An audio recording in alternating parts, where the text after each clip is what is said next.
에발산에서 일어난 회복이라는 제목으로 여러분과 하나님 말씀 나누도록 하겠습니다. 여러분 이제 최근에 좀 날씨가 많이 무더웠다가 좀 많이 시원해졌습니다. 신선하게 이렇게 바람이 부니까 제가 기분이 참 좋더라고요.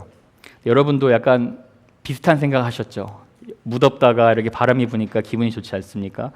이게 아마 저와 여러분의 몸의 세포와 신경이 살아있다라는 좋은 증상입니다. 사람이 건강이 회복될 때도 굉장히 비슷합니다. 예를 들어 갑자기 온몸에 뜨거워지는 열병이 생겨서 병원에 입원하게 됩니다. 그러면 병원에서 몸의 온도만 내려갔다고 퇴원을 시켜주지 않습니다. 병원에서 피 검사도 하고 혈압도 재고 심장 박동수, 염증 수치 이런 회복 증상을 살펴본 후에 이렇게 안전하게 퇴원을 해줍니다. 우리 삶에 영적인 회복이 일어날 때도 이런 회복의 증상이 있습니다. 회복의 신호가 있습니다. 지난 시간에 이스라엘 백성이 아이성 트라우마를 극복하고 승리했습니다. 전쟁의 승리는 다른 데 있지 않고 다름 아닌 역시 영적인 승리였죠. 말씀대로 그대로 순종하는 것을 통해 승리를 거두고 이스라엘 백성의 트라우마도 회복이 되었습니다. 오늘 본문에서는 이제 이 이스라엘 백성들 가운데 회복되었다는 신호들이 이렇게 나타나요. 그 에발산에서 이스라엘 백성들이 어떻게 회복되었는지 신호들이 나타나는데, 그 말은 여러분 오늘 말씀을 통해서 저와 여러분의 삶에도 저와 여러분이 주님 안에 있다면 영적으로 강건해지고 회복되는 이 증상이 여러분의 삶에 확인되어질 수 있을 줄로 믿습니다. 그래서 오늘 말씀을 통해서는 내 삶의 영적인 회복이 일어날 때 삶에 구체적으로 어떤 회복이 나타나는가, 어떤 회복의 증상이 있는가, 이것을 제가 4가지로 살펴보려고 합니다. 첫 번째로는 여러분, 삶이 회복될 때 예배의 초점이 회복이 됩니다. 자, 여러분 30절을 한번 보세요. 그때에 여호수아가 이스라엘의 하나님 여호와를 위하여 에발산에 제단을 쌓았다. 여기서 저는 이 말씀이 제 마음의 눈길을 확 끌었습니다. 여호와를 위하여 제단을 쌓았다. 여러분, 우리 삶에 회복이 일어나면 가장 먼저 회복되는 것이 예배의 회복입니다. 근데 그 예배의 회복이 어떻게 드러났느냐? 예배의 목적이 무엇인가를 분명하게 아는 예배로 이 회복의 증상이 나타나요. 나를 위하여 드리는 예배가 아니라 하나님 여호와를 위하여 제단을 쌓았다라는 거예요. 제가 여러분 지금 새벽 기도 때 열왕기하 말씀을 나누고 있습니다. 왕들의 역사에 관한 스토리인데, 이스라엘 왕들이 얼마나 주기적으로 얼마 안 가서 계속해서 반복적으로 바뀌는지 모릅니다. 바뀐다고 나라가 다시 잘 서는 것도 아니고, 또 왕이 바뀔 때마다 좀 얼마 지나지 않아서 국력도 다시 약해지고, 그리고 영적인 상태도 다시 약해집니다. 그런데 그렇게 나라가 계속해서 약해지는 이유가 무엇이냐? 하나님을 믿지 않아서도 아니고 예배를 드리지도 않아서가 아니에요. 예배의 초점이 하나님께 가 있는 것이 아니라 예배의 초점이 나 자신에게 맞추어졌기 때문입니다.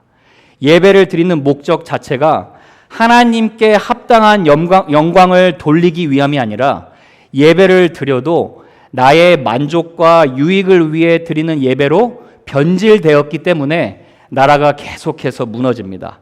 그런데 여러분, 오늘 영어 성경을 보면 이 에발산에서 드려지는 예배가 왜 회복이 되는지 더 정확하게 나와 있는데, 영어 성경을 한번 잘 보세요. 30절에 보면 이렇게 나와 있죠. Then Joshua built an altar to the Lord, 이렇게 나와요. The God of Israel. 제가 그대로 번역하면 여호수아가 주님께 제단을 올려드렸다, 이런 뜻이에요. 에발산에서 이스라엘의 하나님을 위하여라고 나와요. 그러니까 예배에 대한 분명한 정의죠. 예배는 하나님을 위하여 하나님께 마땅한 영광을 올려드리는 것이 진짜 예배라는 거예요. 자, 여러분, 덴마크 신학자 중에 키르케고르라는 분이 있습니다. 근데 이분이 아주 예배에 대해서 굉장히 좋은 비유를 주세요. 현대 크리스찬들이 예배를 드리는 것을 연극 무대 공연으로 비유해서 설명을 하십니다. 그러니까 어떻게 보면 객석에 앉아 있는 성도들이 관객이 되어서 예배를 감상을 해요. 그리고 감상이 끝난 후에 감동도 받고 평가도 합니다. 오늘 찬양팀 준석 형제 목소리가 너무 좋았다. 너무 은혜스러웠다. 그런데 예배 오늘 설교는 한 75점 되는 것 같다.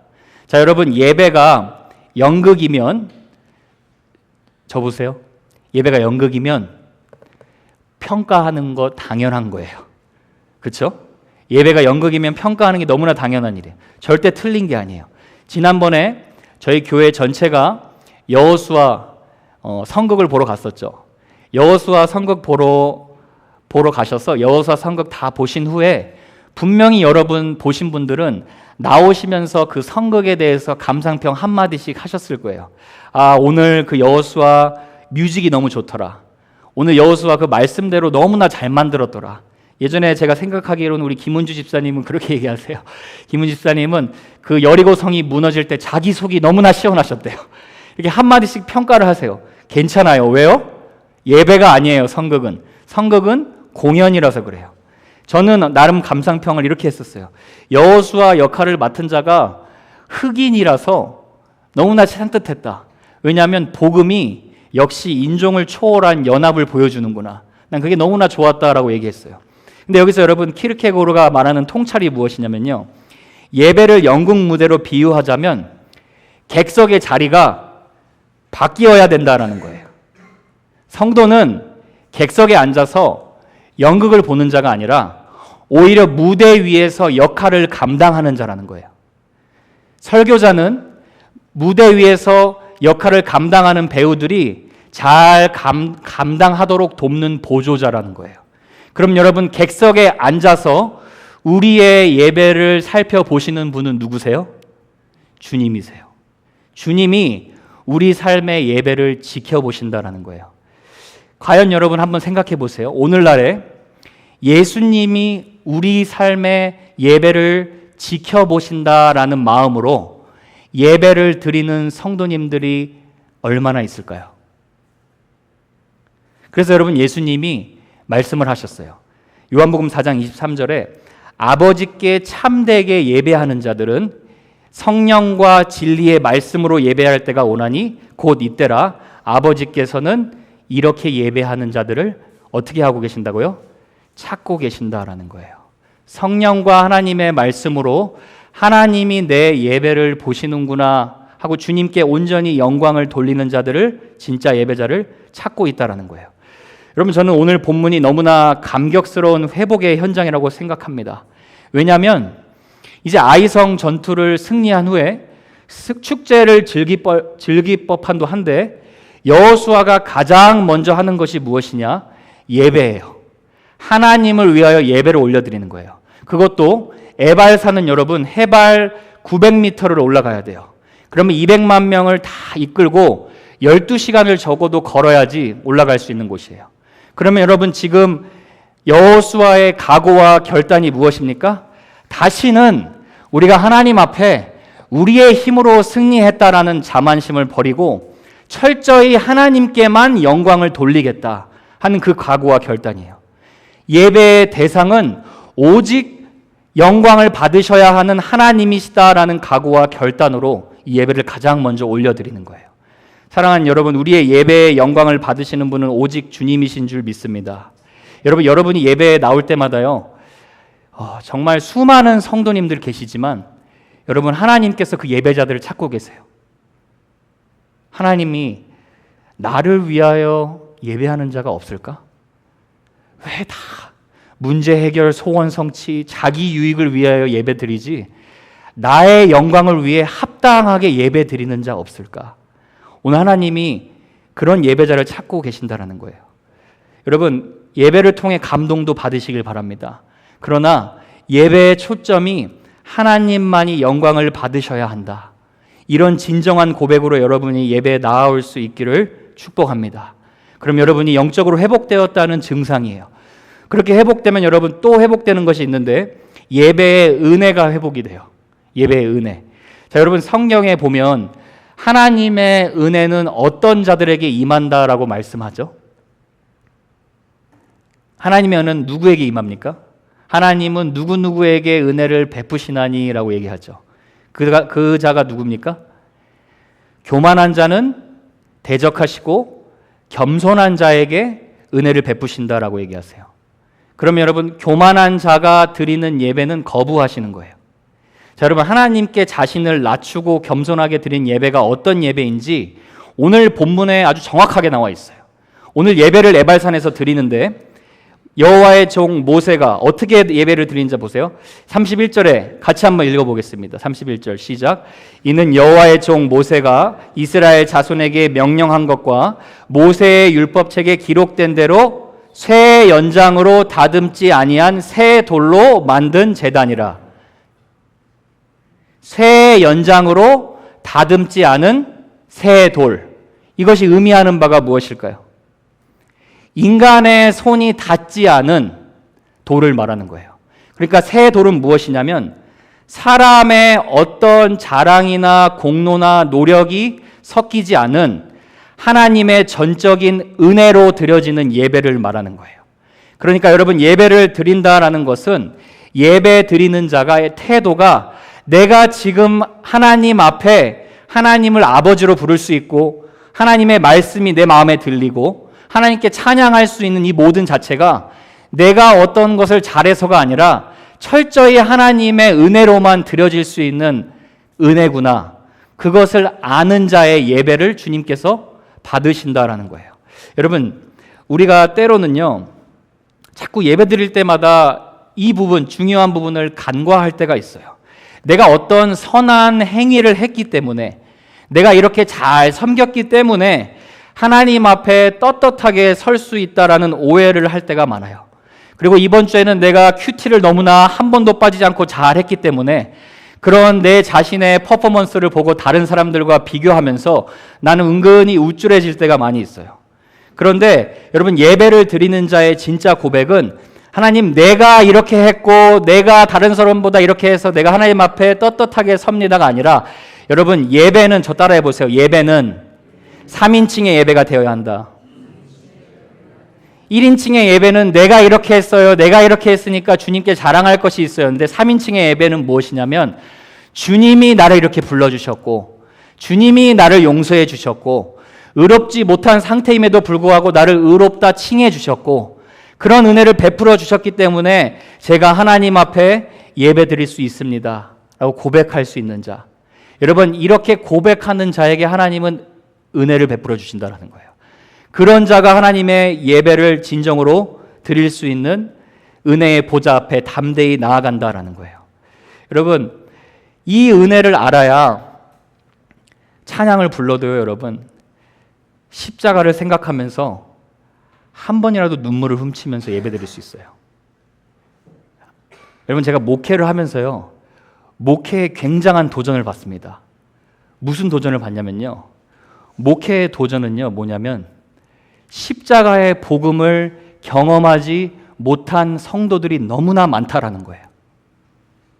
십자가의 복음이 무엇인지 모르고 10년, 20년, 30년, 40년, 50년 예배를 드리면서 옆에 사람이 십자가 부르면서 눈물을 흘리는데 도대체 왜 저 사람은 혼자 눈물을 흘리고 있지? 혼자 몰라요. 여러분, 오늘날의 진짜 도전은요, 저와 여러분이 이 십자가의 능력을 통해 변화되고 그리고 하나님의 은혜에 감격하여 드리는 예배가 점점점 사그라지고 있다는 거예요. 그래서 여러분, 하나님은 어떤 자의 예배를 원하시느냐? 내가 여기 설 수 있는 것 철저한 주님의 은혜입니다라고 고백하는 자의 예배를 받으신다라는 거예요. 아멘 소리가 왜 안 나옵니까, 여러분? 내가 하나님의 은혜로만 이 자리에 설 수 있습니다. 아멘이십니까, 여러분? 여러분, 교회 안에서는요, 하나님이 싫어하시는 게 있습니다. 사람의 영향력을 하나님은 굉장히 싫어하세요. 이사야 42장에 보면 나는 내 영광을 누구하고도 쉐어하지 않는다라고 얘기하세요. 여러분, 교회 안에서는요, 사람이 하나님의 영광의 자리를 불필요하게 드러내는 거 하나님이 굉장히 싫어하십니다. 여러분, 누가복음에 예배를 드리는 2명의 예배자가 있어요. 근데 2명의 예배의 결과가 다르다는 걸 알게 돼요. 한 명은 은혜를 모르고 자기 영광을 위해서 예배를 드리고, 또 한 사람은 하나님의 영광을 위해서 예배를 드립니다. 성전에 올라간 바리새인과 세리입니다. 자, 성전에 올라갔어요. 둘 다 똑같이 교회에 참석했어요. 둘 다 똑같이 기도를 합니다. 바리새인은 뭐라고 기도해요? 하나님, 저는 저 세리와 같지 않아서 참 감사합니다. 여러분, 바리새인의 진짜 문제는 무엇이냐? 예배를 하나님께 올려드리는 것이 아니라 다른 사람과 비교함으로써 자기의 정체성을 찾는 거예요. 우월감을 갖는 거예요. 그런데 옆에서 세리는 어떻게 기도합니까?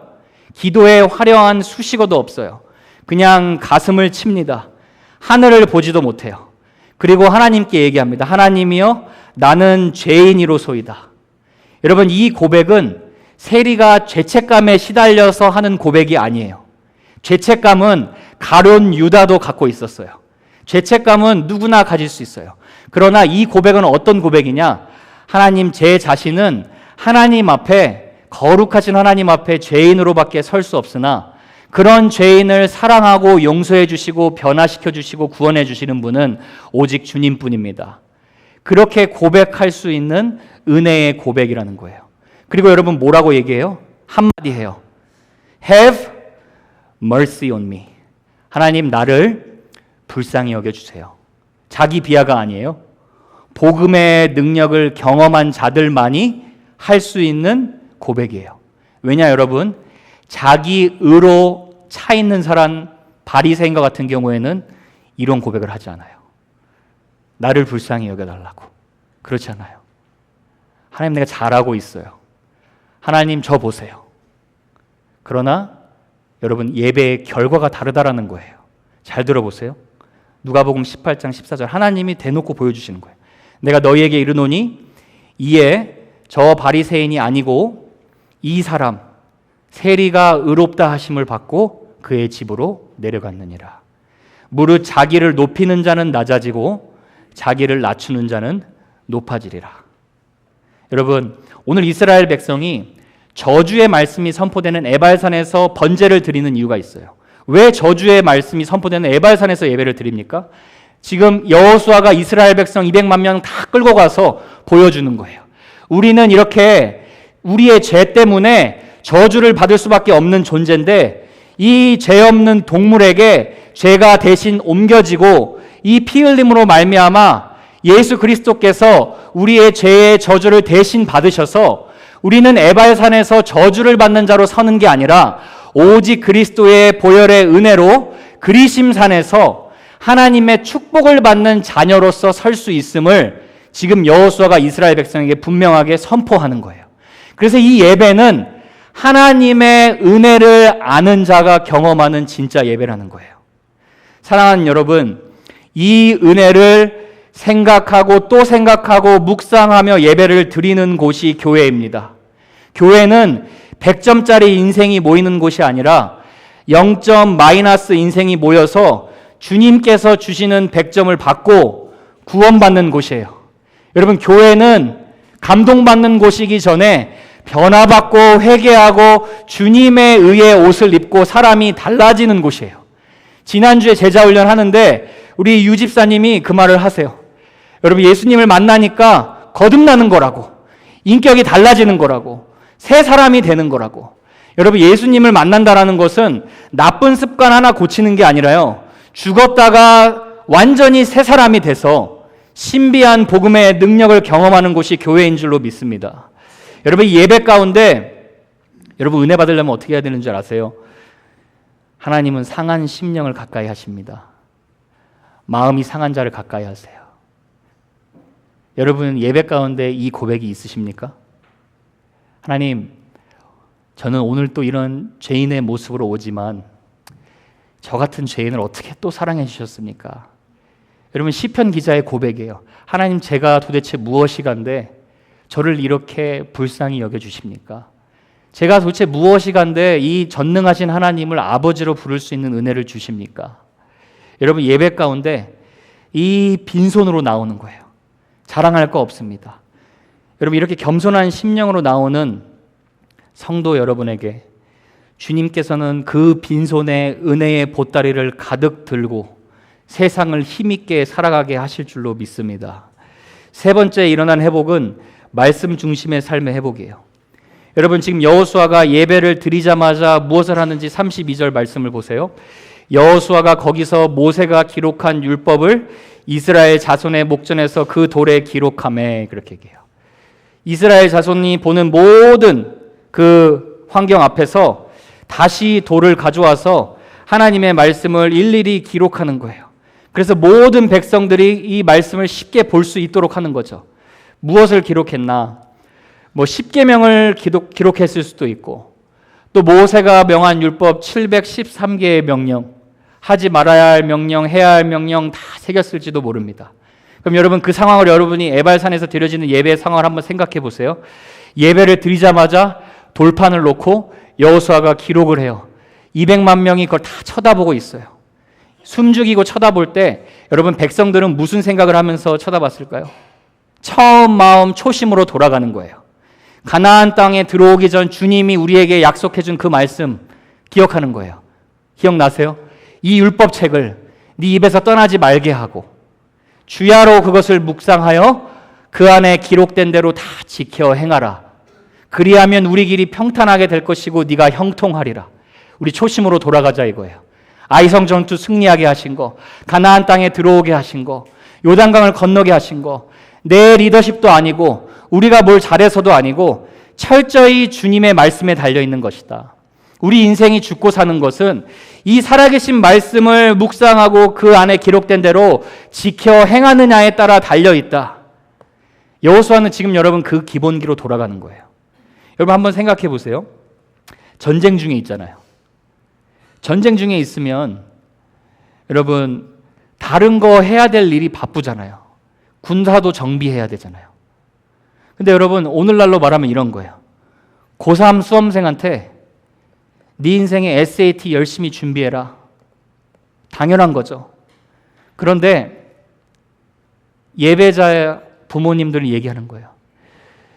SAT도 중요한데 네 인생의 진짜 전쟁은 너가 지금 말씀대로 살아가느냐 안 살아가느냐, 그 예배자로 서는 전쟁이야. 직장인이든 비즈니스맨이든 세상에 무슨 일을 해도 여러분, 우리 인생에 진짜 내 삶의 영적인 회복이 일어났다는 증상이 무엇입니까? 내가 하나님을 마음과 힘과 뜻을 다하여 정말 예배하며 하나님의 말씀을 지켜 행하는 자로 살아가고 있는지. 오늘날 여러분, 하나님께서 하나님의 말씀을 붙들고 조금이라도 애를 쓰면서 순종하며 주님께 영광 돌리고 있는 그 하나님의 사람들을 찾고 계신다라는 거예요. 하나님이 회복하실 때 이런 증상이 일어난다라는 거예요. 여러분, 제가 말씀을 준비하면서 최근에 이 뉴스를 하나 보게 됐습니다. 매튜 아이그라는 여기 흑인 청년이 보이시죠? 이 흑인 청년이 11년 전에 일어났던 일인데 이슬람 무장 테러리스트에게 죽음을 당했어요. 그 옆에 20명의 크리스찬들이 함께 다 같이 죽었습니다. 근데 여러분 놀라운 사실은요. 중간에 잘 보시면 아시겠지만 저희 영어가 보시겠지만 이 사람이 잡혔을 때 크리스찬이라서 잡힌 게 아니에요. 그냥 어떻게 하다 보니까 테러리스트들에게 잡히게 된 거예요. 근데 옆에 있는 20명은 크리스찬이었어요. 뭐 같이 있어서 잡혔는지 뭐 때문에 잡혔는지는 모르지만 이 사람은 크리스찬이 아니었어요.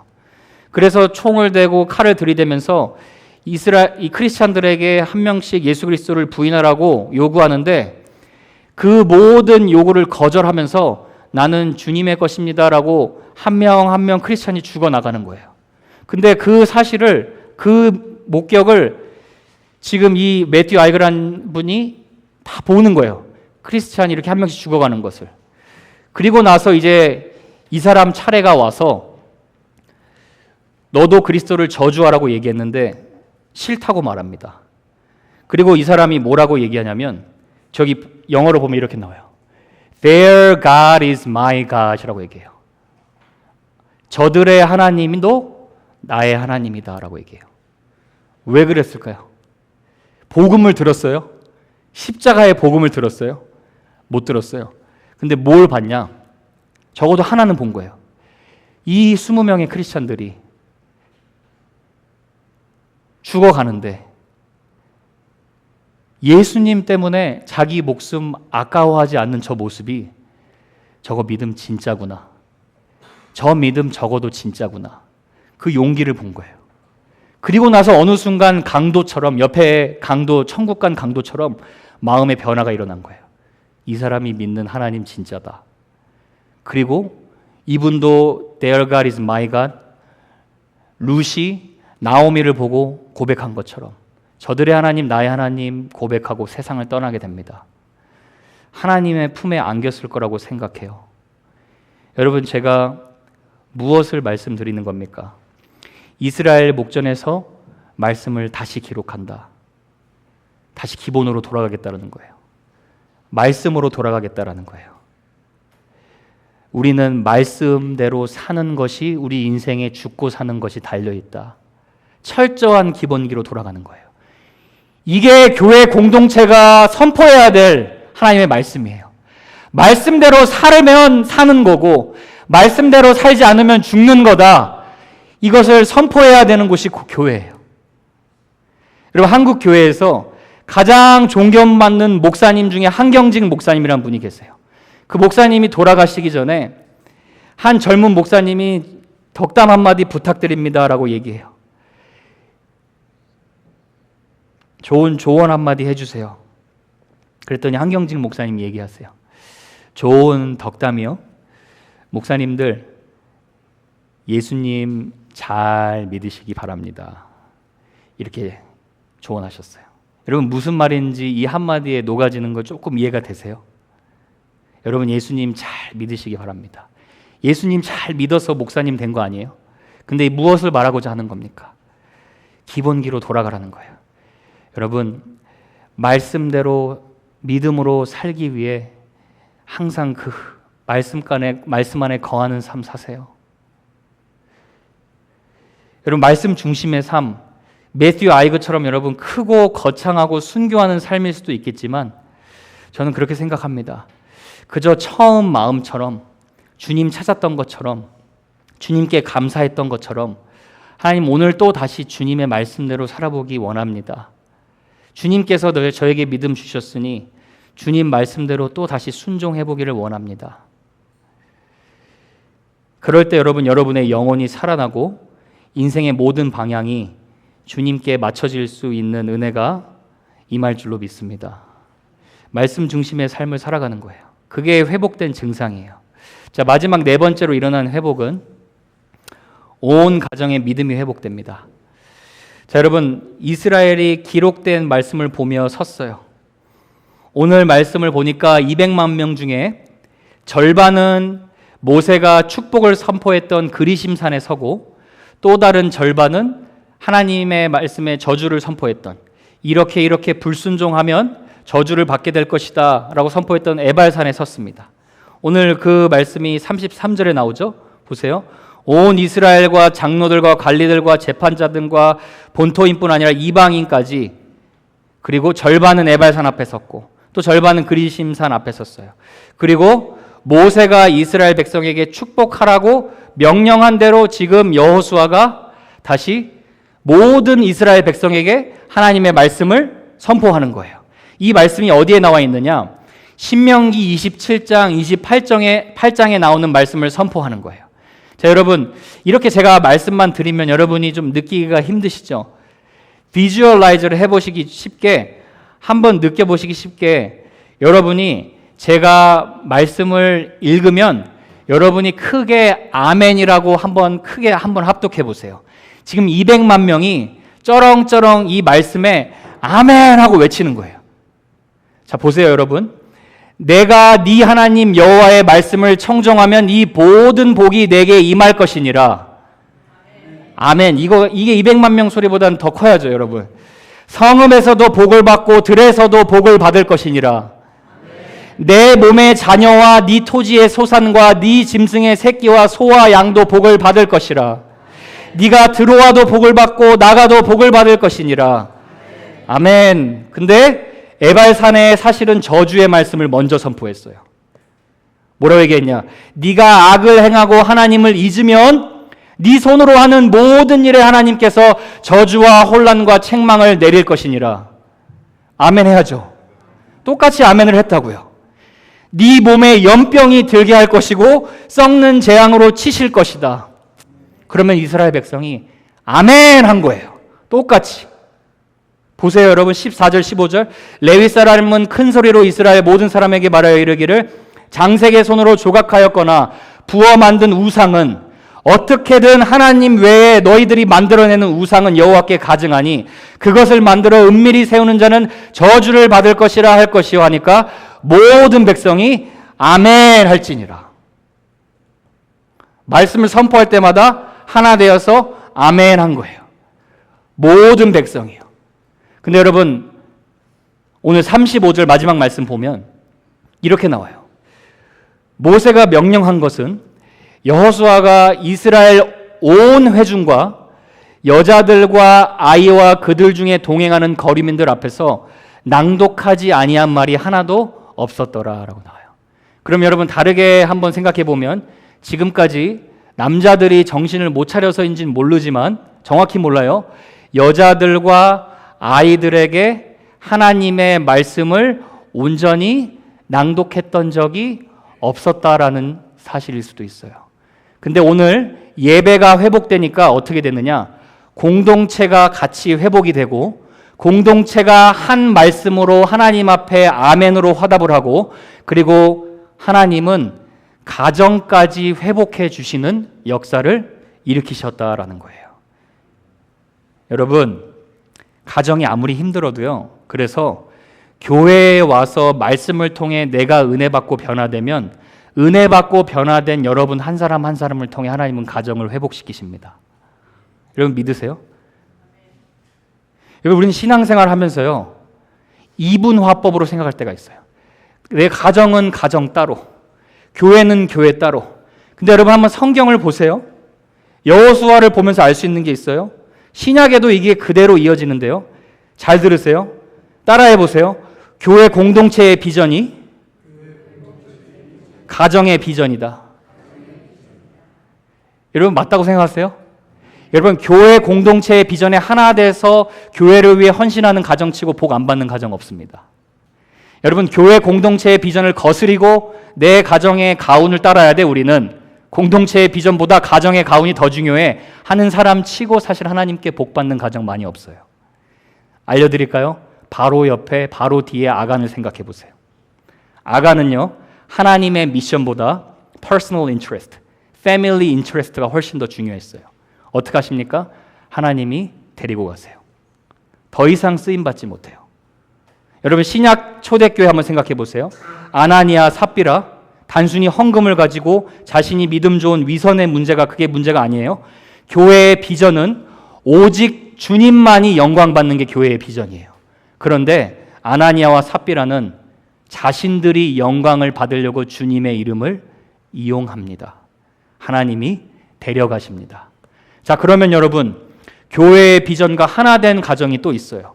또 바로 이전에 한 여인을 생각해 보세요. 기억나십니까? 창기였던 라합이에요. 이방인이었습니다. 여리고성에 호텔이 많았던 부자 여인이었어요. 그런데 가족들한테 갑자기 와서 얘기를 해요. 우리 이거 다 버리라. 여리고성 무너질 거야. 가족들이 황당했을 거예요. 근데 라합은 믿었어요. 나는 무엇보다도 하나님의 은혜로 구원이 필요한 자다. 라합 한 여인을 통해 온 가족이 구원을 받습니다. 끝이 아니에요. 이스라엘 공동체 안에 지금 들어와 있습니다. 여호수아와 하나 돼서 가나안 전쟁을 승리하는 것을 함께 경험하고 있어요. 여러분 보세요. 교회의 공동체를 회복하시면 하나님은 여러분의 가정도 함께 회복하시는 분이세요. 마태복음 12장에 보면 하나님이 영적인 가족의 중요성을 얘기하세요. 예수님이 수많은 사람들에게 말씀을 전하고 있는데 엄마랑 동생들이랑 대화할 시간이 없었나 봐요. 그래서 한 사람이 성경에 보니까 한 사람이 예수님께 찾아와서 오죽하면 자기도 보니까 답답했던 거예요. 그러니까 예수님한테 예수님이라고 하지도 않아요. 당신 이렇게 말해요. 당신 어머니랑 당신 동생들이 당신이랑 말하려고 저희 기다리는 거 안 보이냐고. 그랬더니 예수님이 뭐라고 하세요? 누가 내 동생들이고 어머니니? 자기 제자들을 가리키면서 하나님의 뜻대로 행하는 자가 내 어머니요 형제 자매니라 얘기를 해요. 영적인 가족의 우선순위를 얘기하는 거죠. 혈연 가족을 무시하는 게 아니라 하나님의 뜻대로 살아가는 우선순위의 회복이 일어날 때 그 은혜를 통해서 여러분의 가족도 진심으로 사랑하고 섬길 수 있는 은혜로 이어진다는 거예요. 사랑하는 여러분, 공동체의 비전과 하나 되셔서 나아가 보시기를 바랍니다. 하나님은 여러분의 가정도 회복하실 줄 믿습니다. 말씀을 맺겠습니다. 하나님은 예배를 통해 여러분의 삶과 가정 회복시켜 주시는 분이세요. 저는 이 에발산에서 일어난 4가지 회복이 저와 여러분에게 이미 일어난 회복인 줄 믿습니다. 여러분 한 사람 한 사람 하나님께서 여러분을 택하셔서 구원하실 때는요, 잘 들으세요. 하나님의 청사진에는 여러분의 인생 전체, 여러분의 가정까지 하나님의 은혜의 영광을 찬양하는 하나님의 영광스러운 존재로 부르셨다라는 거예요. 그래서 오늘 에발산에서 일어난 회복이 예수님을 믿는 여러분에게, 예수님 안에서 일어난 여러분에게 일어난 회복임을 확신하시고 한 주도 여러분 하나님이 주신 은혜를 또 기억하세요. 완벽하지 않아도 괜찮고 죄를 져도 괜찮아요. 또다시 주님이 은혜 베풀어 주시는 그 은혜의 보좌 앞에 나아오세요. 그리고 그 은혜를 여러분의 가정과 자녀들에게 베풀어 주시는 하나님의 신실한 약속. 에발산에서 저주를 받을 수밖에 없는 존재지만 이제는 예수님 안에서 온전히 축복을 받을 그리심산에서 축복받는 존재임을 기억하게 하시는 그 하나님. 그 하나님 이번 한 주도 여러분 함께 동행하며 걸어가시는 복된 여정 되시기를 주님의 이름으로 축복합니다.